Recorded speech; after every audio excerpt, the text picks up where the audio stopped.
What is our next destination for America in space?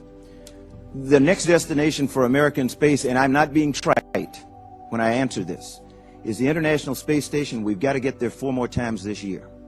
The long-term destination, after we successfully close out the space shuttle program, the ultimate destination is Mars. And there are intermediate points that we're going to have to get to before we are capable of going to Mars. If you gave me all the money in the federal budget today, I could not get a human to Mars. I could not morally put a human in a spacecraft and launch them on an 8-month mission to Mars because I do not understand the radiation environment. All right, so what is our next destination in space? The next ultimate destination is Mars. The next one. Congressman, the next destination, as I said before, is the International Space Station. And All we've right, got to do that let's 4 not more be times. trite then. What is the one after that? It's Mars.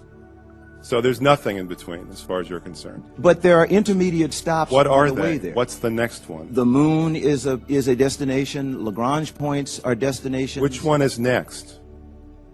You mean where do we go immediately next? Is that the question? That's what next Incrementally? means. Congressman, we are in the process of developing a program. I will have to be able to give you the details, and I will come back and make it for the record in the coming months. So why are we even talking about how to get to the next destination? We don't even know what that is. Congressman, we do know what it is. We know what it is. What is it? Congressman, we can go back and forth forever. We seem to have to here. I'm looking for an answer. Okay. The next destination in the Constellation program was the moon.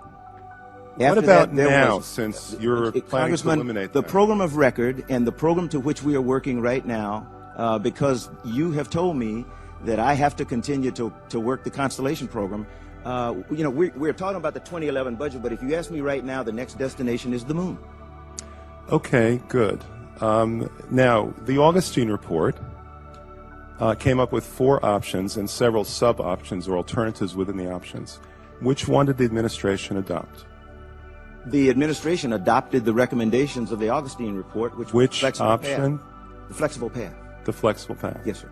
Okay, so you that think was the recommendation of the Augustine committee. All right, now you can correct me if I'm wrong, but I did read the report, and it seemed to me that the flexible path involved continuing the Constellation program.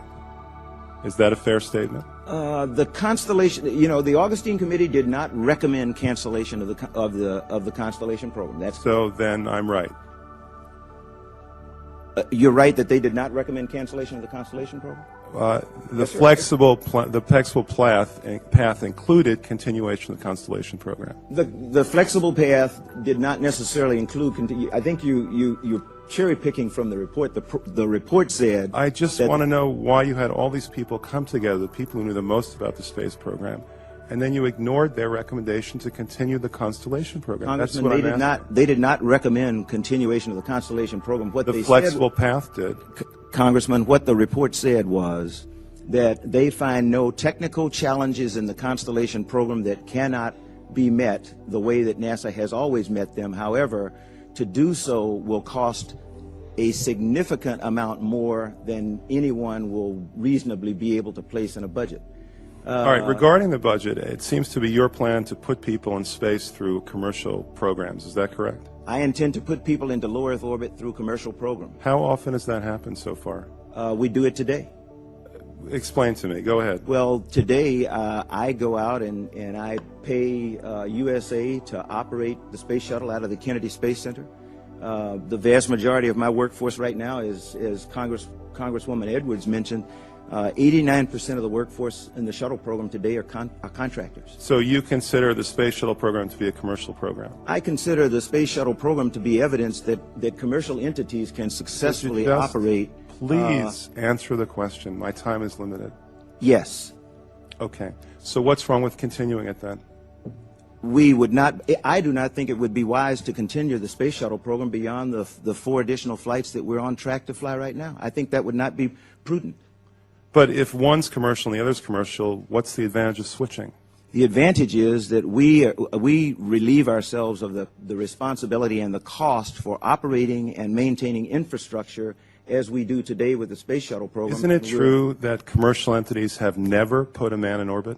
Ever? Commercial entities have put every human in orbit that the United States has flown. and you can take that up with North American Rockwell or Boeing or the United Space Alliance.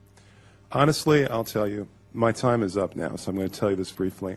I think that what you're doing is taking a shot in the dark. You have no way of knowing if any commercial entity will ever be able to put a man in orbit, no matter how much money you throw at them.